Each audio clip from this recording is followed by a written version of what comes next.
ठुल शहर में भी जश्न आज़ादी के हवाले से मुख़्तलिफ़ तंज़ीमुनि सियासी अॻुवाननि पारां रैलियूं और मुख़्तलिफ़ प्रोग्राम कया विया।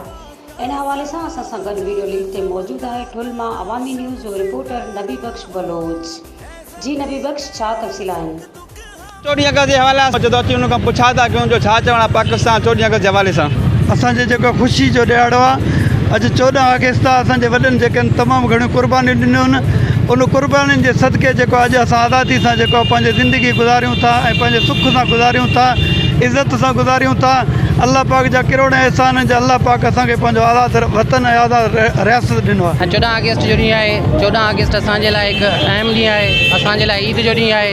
अॼु उन ईद जे ॾींहुं खे भरपूर तरीक़े सां मल्हाए रहिया आहियूं ऐं इंशाअल्लाह मल्हाईंदा रहंदासीं। असांजी जान में जेसीं ताईं साहु आहे एसीं ताईं मल्हाईंदा रहंदासीं। कुछ पुछा कि पाक जो जदगिदा पाकिस्तान 14 अगस्त के हवाले से जो यकदम जी अंदर में खुशी मोहब्बत जो पैदा थी है और नौजवान नस्ल के अंदर में जो हुई मोहब्बत असां ॾिसे जो जेके काफ़ी हल्का बिछा आहियूं जेके रैली अचनि पिया असां खबरें ॾियण तैयार आहियूं। मज़ीद खबरों और तफसीलात के लिए विजिट करें हमारी वेबसाइट www.awamiNewsHD.com।